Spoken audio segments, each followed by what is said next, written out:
ফজরের নামাজ সম্পর্কে দুইটা হাদিস বলা যায়। প্রথম হাদিস, ইন্নাস পালা সলাতুল মুনাফিকিন, মুনাফিকদের কাছে সবচেয়ে বড় কঠিন নামাজ হলো সলাতুল ফজরি ওয়া সলাতুল ইশা, ফজরের নামাজ এবং ইশার নামাজ। কেন? ফজরের নামাজের সময় তারা ঘুমে থাকে, ওঠা তাদের জন্য কঠিন।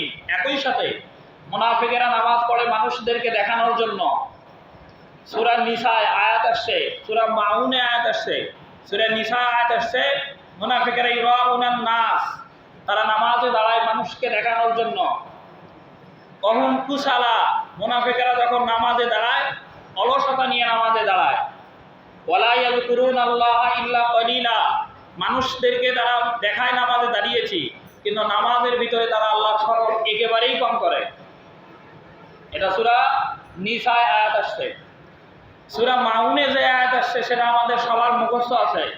আল্লাহ তাআলা বলছেন ফাওয়াইলুল লিল মুসাল্লিন, ওই সকল নামাজীদের জন্য ধ্বংস, দুর্ভোগ। তারা কারা?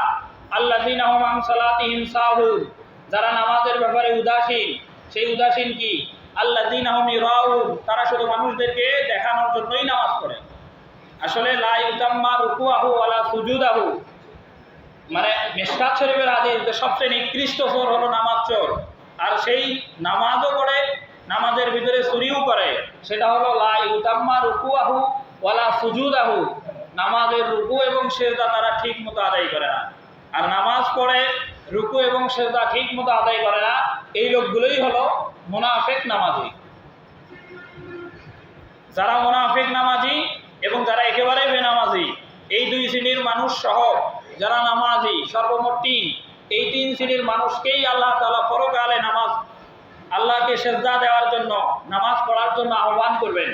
সূরা কলম, এখানে আয়াত আসছে, আল্লাহ তাআলা বলছেন ইয়াউমা ইউকশাফু আন সাক, যেদিন আল্লাহ তাআলা তার নিজের কুদরতি পা উন্মুক্ত করে দিবেন। এরকম একটা কথা হাদিসের শেষ ব্যাখ্যাতে আছে, আবু দাউদ শরীফের 2য় খণ্ড কিতাবুস সালাতের হাদিস, আকরাবু মা ইয়াকুনুল আবদু মির রাব্বিহি ওয়া হুয়া সাজিদুন, বান্দা যখন সিজদা দেয় তখন সে আল্লাহর খুব নিকটে চলে যায়।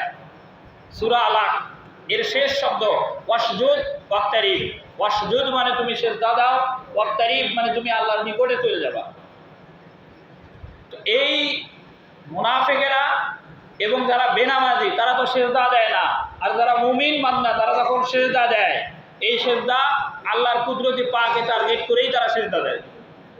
এই কারণেই নামাজের অন্যতম একটা সিস্টেম হলো, যখন বান্দা কিয়াম অবস্থায় থাকবে, দাঁড়িয়ে থাকবে, তখন তার নজরটা সিজদা দেওয়ার স্থানে থাকবে।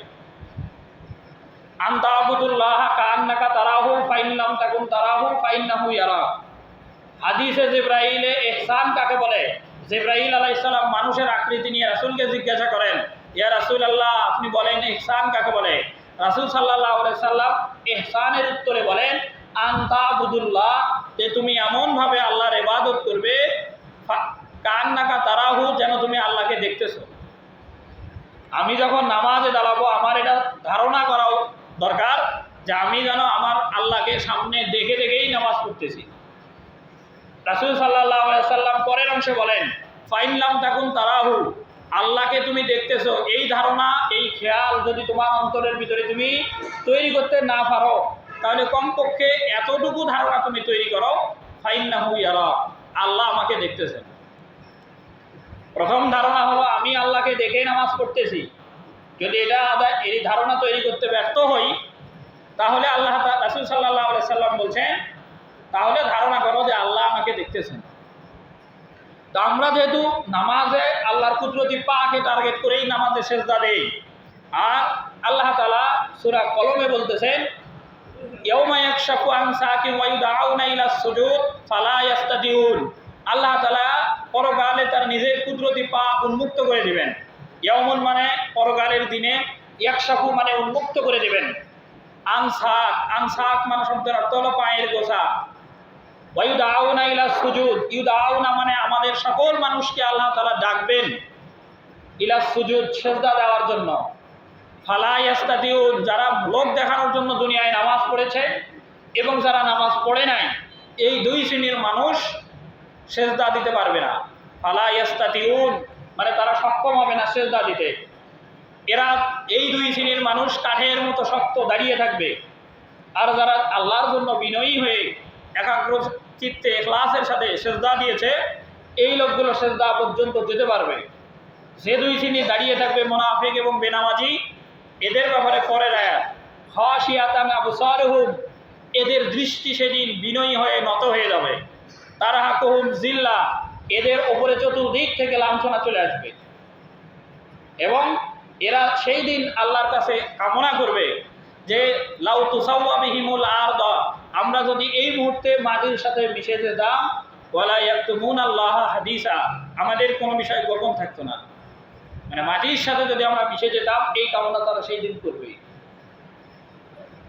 ফজরের নামাজের সময়ে মুনাফিকেরা নামাজে আসে না, এটা তাদের কাছে কঠিন হওয়ার দুই কারণ। প্রথম কারণ হলো এই সময়টা তারা নামাজে না এসে তারা আরামে ঘুমায়। ভিন্ন হাদিস, ফজরের নামাজের সময় শয়তান মানুষদের শরীরের উপরে হাত দেয়।